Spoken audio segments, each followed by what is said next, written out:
Bonjour à tous et bienvenue sur la chaîne de Kanjian. Aujourd'hui, nous n'allons pas parler du Flipper Zero, nous allons parler du BLE Shark Nano qui est ceci. Vous le verrez mieux tout à l'heure dans la vidéo. Donc ce petit BLE Shark Nano, on va pouvoir donc l'utiliser pour faire pas mal de petites choses. Mais avant tout, je vous montre le disclaimer. Pour rappel, ces vidéos sont uniquement à titre pédagogique. Vous ne devez faire des actions malveillantes que sur vos propres appareils et sur lesquels vous avez une autorisation spécifique de ce que vous avez le droit de faire pour quelqu'un d'autre, sur quelque chose qui lui appartient, et soyez explicite dans ces autorisations, tout flou pourrait vous porter préjudice. Ceci étant dit. Donc, le BLE Shark Nano, qu'est-ce que c'est? Je retrouve ma souris. Alors, ce qui est assez rigolo, c'est que leur site, il y a un curseur custom, mais des fois je le perds. Voilà, et après ça ne marche plus. Donc, le petit requin en curseur très années 90, c'est toujours rigolo. Donc le BLE Shark Nano, le projet, c'est ça. D'accord? Donc là, on va pouvoir avoir ça. Réellement, ça a plutôt cette tête-là maintenant. Donc dedans, qu'est-ce qu'on a? On a un petit écran OLED de 0,66 pouces. On a un petit switch pour allumer, éteindre le device.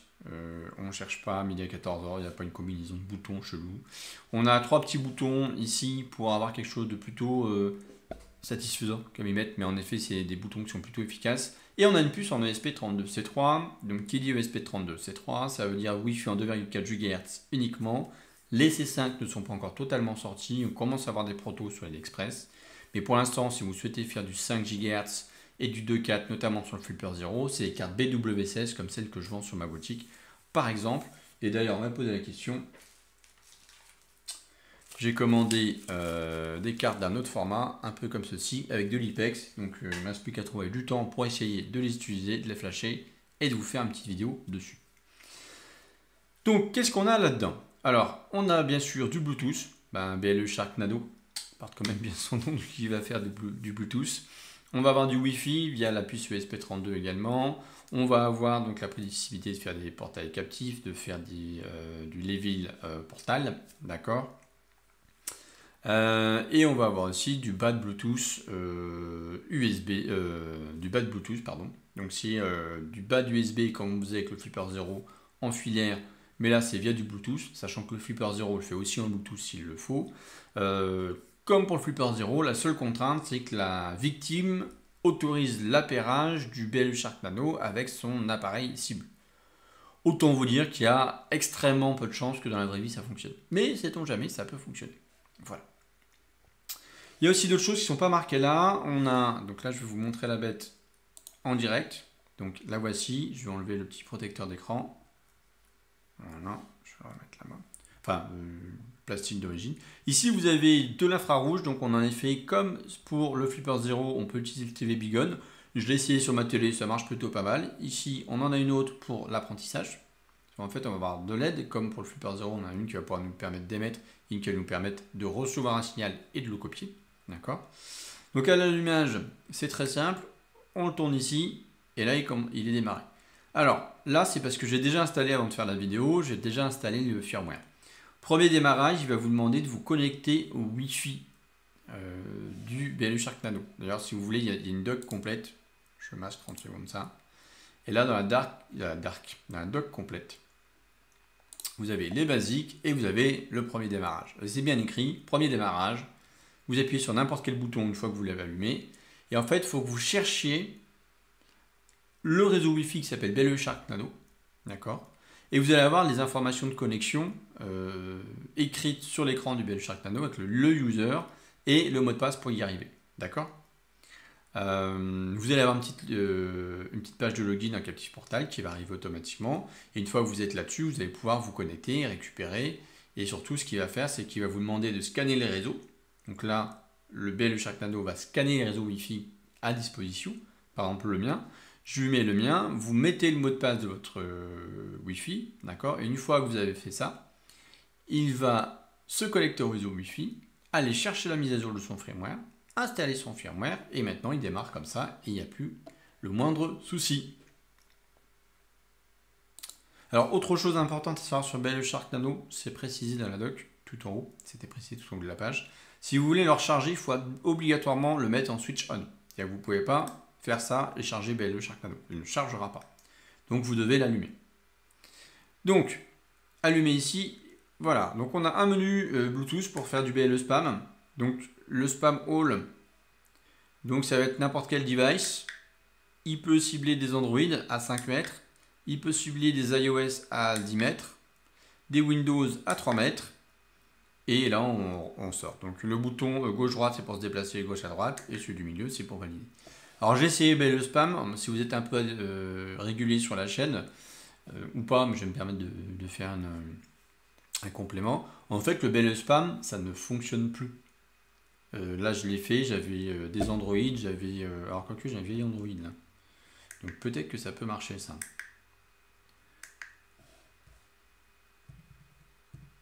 Hop. Je vais le mettre là. Est-ce que j'ai activé son Bluetooth? Non, je vais l'activer. Après tout, j'ai un vieil Android, autant en profiter. Mais voilà, ce que je voulais dire, c'est que donc là, vous avez le nombre de choses qu'il a faites, etc. Enfin bref, il va assez vite. Oui, ça marche même pas, c'est un vieil Android qui est même plus à jour. Le BLE spam, c'est pas quelque chose que vous allez pouvoir voir fonctionner réellement maintenant dans la vraie vie. Et sur Windows, c'est pareil. Pour que ça fonctionne, il faut des caractéristiques très particulières. Donc même si c'est l'une des applications préférées, je crois encore, sur la compilation pour le Flipper 0, ça n'a strictement rien à voir. Donc je vais quand même aller voir, parce que c'est quand même bizarre ça. Plus de paramètres. Voilà, on va faire ça, on va actualiser. Non, vous voyez, rien de rien. Pourtant, je suis bien Android device. Hein. Je vais vous rapprocher pour que vous puissiez... Hop, pardon. Voilà. Et donc là, on ne voit rien apparaître. Bon, c'était pas le débat. Pour moi, c'est vraiment une fonctionnalité qui était oubliée parce que elle ne sert plus à rien. Je vais l'éteindre pour qu'il se focus bien. Voilà, sur le BLE Sharknado. Donc une fois qu'on a ça, donc là, on va hop, faire exit menu. On back. Donc j'essaie de mettre, voilà, où on arrive à lire à peu près. On a tout ce qui va être possible de faire via le Wi-Fi. On a pour l'infrarouge, donc là vous avez justement le TV Big On. Alors le on et le off sont généralement les mêmes actions pour une télé, donc si vous êtes capable d'envoyer un off, si vous réutilisez le TV Big On, vous allez pouvoir allumer la télé. Voilà. Le remote, donc c'est pour vous permettre de créer des télécommandes infrarouges, d'accord. Et vous pouvez apprendre des télécommandes, mais ça on fera l'objet certainement d'autres vidéos par la suite. Et vous pouvez faire des transit commandes, donc là on va sortir. On a ensuite du bad Bluetooth, donc bad keyboard via Bluetooth. Donc ça, je vais pas, on y verra plus en détail par la suite. Vous avez des petits jeux comme sur le Flipper 0. Alors, autant le Flipper 0, on a quand même un écran qui est plus complet, qui est plus grand. Déjà jouer dessus, c'est un peu compliqué, mais sur un écran de 0,66 pouces, pourquoi pas. Et on a d'autres applications, dans le genre d'autres applications. Donc là, on a quelque chose pour faire des macros, des raccourcis, c'est pas mal. Un text viewer sur un écran de 0,66 pouces, c'est pareil, je vois pas trop l'intérêt pour l'instant, mais on verra peut-être par la suite. Là, vous avez un scroller pour vous permettre de scroller en Bluetooth votre application TikTok. Strictement aucun intérêt pour ma part. Monitor your PC, donc ça fera que je regarde plus en détail ce que c'est exactement. Et un petit timer. Après, un stopwatch. Donc voilà, stopwatch, pardon, pour arrêter de regarder. Et on sort. Et ensuite, on a les settings du BLE Sharknado. Donc moi, ce que je vais vous montrer d'abord, ce que je vais vous montrer à la fin de la vidéo, c'est comment configurer plus en détail, votre BLE Sharknado directement avec votre PC, plutôt que de galérer avec les 3 touches. Donc en Wi-Fi, on va faire non pas un captive portal, mais on va faire, alors il peut faire un DO, s'il y a un DO checker, il y a pas mal de choses qu'on verra dans d'autres vidéos.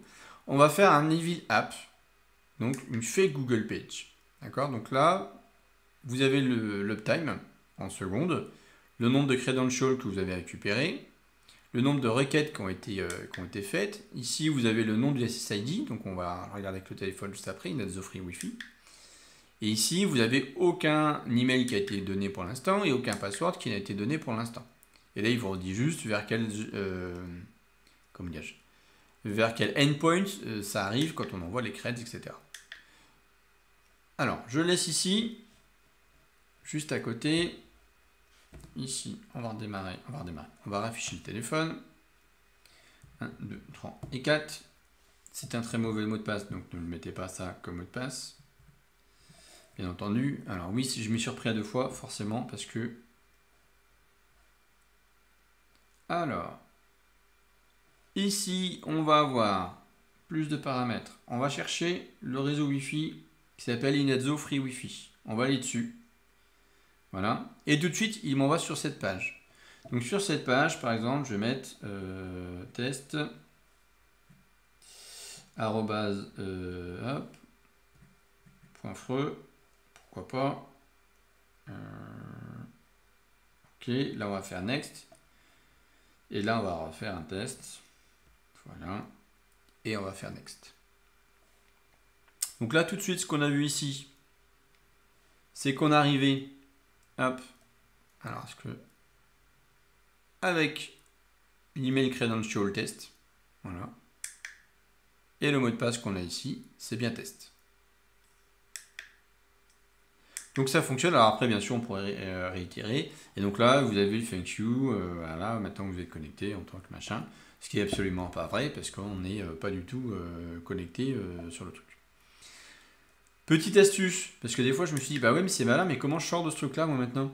Bah oui, parce qu'on aimerait bien sortir. Donc au lieu d'éteindre brutalement votre BLE Shark Nano, vous avez ceci, vous appuyez sur les deux ici en même temps. Vous maintenez et là vous êtes sorti. Voilà. C'est la petite astuce qui n'est pas écrite dans la doc. Ou du moins je n'ai pas lu la doc suffisamment de manière attentionnée pour pouvoir faire ça. Donc ça c'est plutôt pas mal. Ce qu'on va faire maintenant, pour terminer cette vidéo, on va aller dans les settings. Ah bah oui mais il faut que je sorte de là. Hop, on retourne dans le back menu. On va aller dans les settings. Vous pouvez changer la brightness, vous pouvez faire les mises à jour de firmware pour faire des genres de choses. Et en fait, pour faire tous les settings, il faut cliquer ici. Voilà. Et une fois qu'on a cliqué ici, je vais prendre la main avec le Wi-Fi de mon PC. Alors, j'espère juste, voilà, se connecter.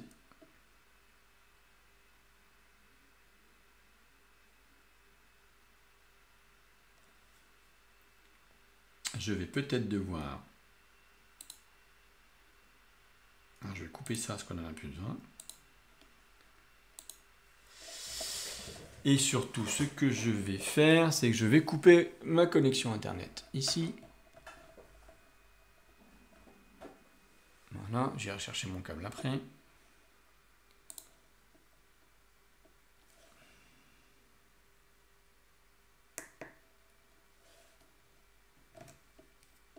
Alors, je l'ai fait tout à l'heure, ça a marché super bien. Sauf que là, je l'ai fait avec un autre PC. Et du coup, on va le déconnecter et on va se reconnecter.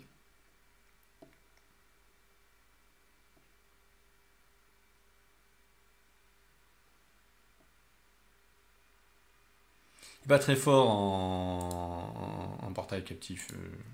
Donc voilà. Est-ce que ça s'est connecté? Oui. Propriété. Est-ce qu'il y a d'autres choses? Réseau privé, public recommandé. Ah bah oui, mais j'ai pas coupé ça. Ça peut ne pas aider. Voilà.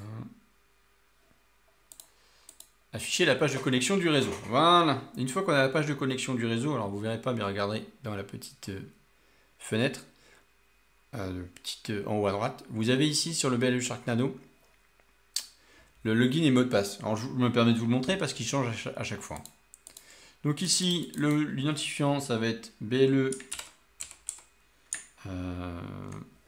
Alors génial, ça a sauté en même temps. Donc ça, c'est pas cool. Qu'est-ce qu'il a fait? Ah oui, alors attendez.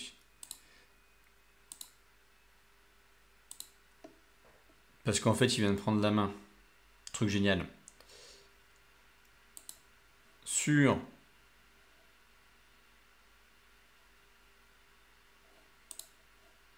hop, elle est à la page de connexion du réseau. Donc on va recommencer. BLE. Alors, BLE Shark 1, 2, 3. Avec le 3, c'est mieux. Et ici, donc on a dit 9. NJV. Et bon, on va dire que c'est un L. Hein. Hop. Voilà. Et ici, en fait, vous allez accéder à tous les paramètres complets du BLE Sharknado. Donc, vous pouvez refaire des Wi-Fi. Donc, vous pouvez rescanner le Wi-Fi pour choisir votre réseau Wi-Fi. Vous pouvez ici changer le login et le mot de passe. Donc, le mot de passe est remis aléatoirement tant que vous n'avez pas à définir.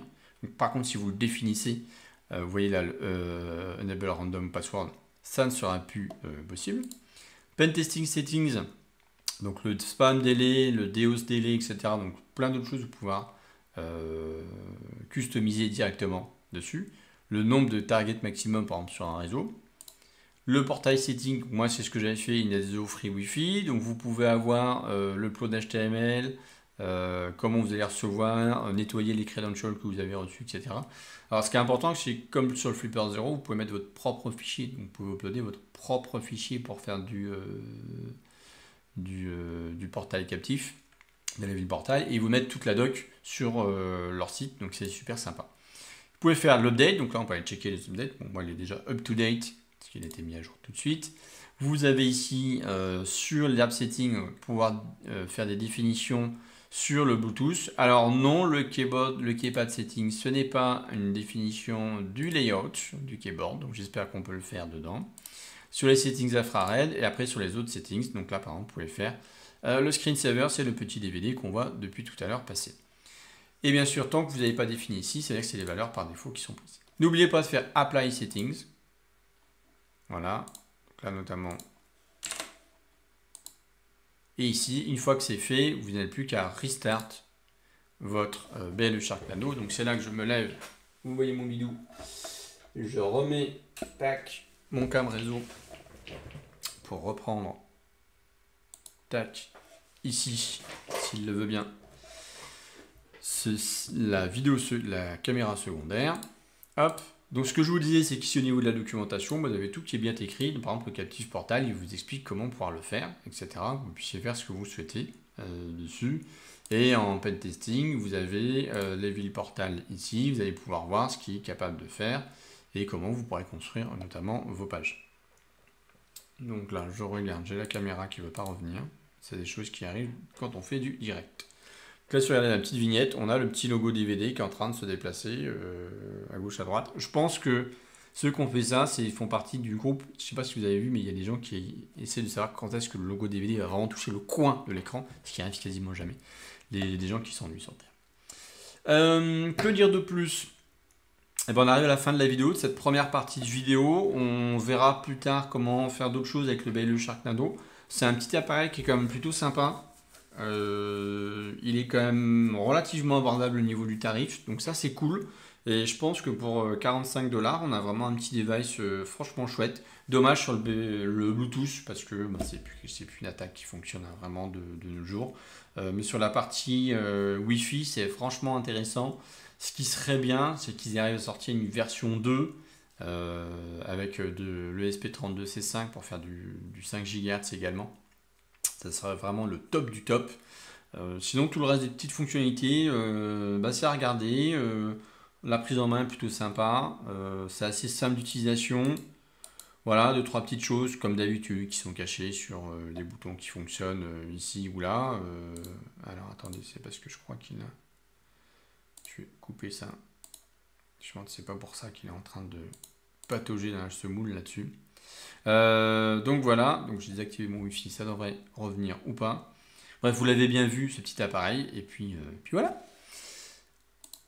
Donc je tiens à vous remercier, on est presque 8000 abonnés quand même sur la chaîne, donc ça c'est vraiment cool, toujours plus de souscripteurs. Merci à vous qui soutiennent la chaîne. Je fais encore un petit peu d'autopromo, désolé si ça vous plaît pas, c'est pas grave. J'en ai besoin quand même pour permettre de... Alors là j'ai de la chance, on me l'a envoyé gratuitement, mais certains devices, je les achète. Et je suis sympa, c'est les seuls en ce moment en France et je vous fais des promos, 15% ou plus, ça dépend, je crois que c'est 15% grosso modo à peu près partout. Ne pouvant pas faire de solde, techniquement dans le terme du droit français, je n'en ai pas la possibilité. Voilà, donc le petit Sharknado, vraiment un joli petit appareil, franchement sympathique, quarantaine de dollars et ça vaut franchement le coup je pense. Voilà, et ben je vous dis à très bientôt pour d'autres vidéos sur la chaîne de KGN. Ciao, à plus!